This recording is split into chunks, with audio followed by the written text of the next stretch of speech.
The president's mother was walking down the street when she found a little girl who had no parents. She felt that the little girl was very pitiful, so she decided to adopt her. But what the mother didn't expect was that on the very first day the little girl came home, the president, who had been in a coma for a month, suddenly woke up. They didn't know that the little girl was born with a magical aura of good luck. Anyone who stayed near the little girl would become extremely lucky. Not long after that, the president's family was eating dinner at the table. The little girl happily ate lots of delicious food, but the president looked very worried because while he was in a coma, his company had fallen into a financial crisis. Without an investment of $1 billion, the president's company might go bankrupt.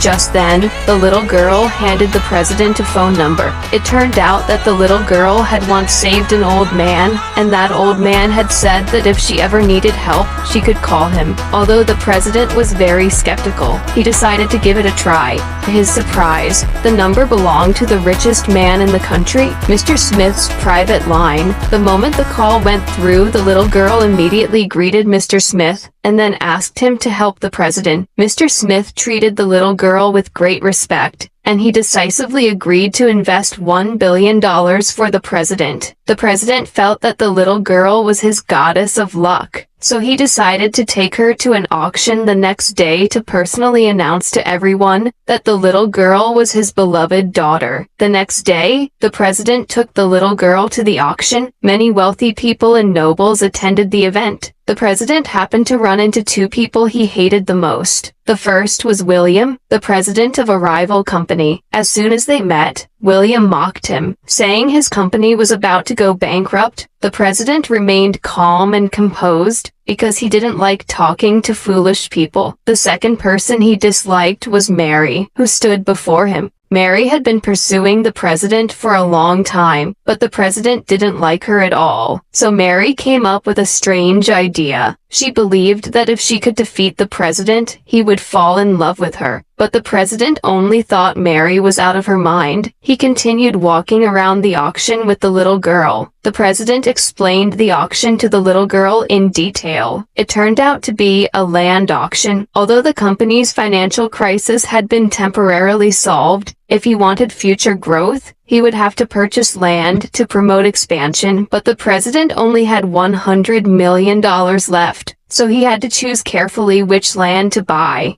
While the president was worried, the little girl pointed to a cheap piece of land, plot number 3, and told him that this land would make money. The president decisively bought plot number 31 for $20 million.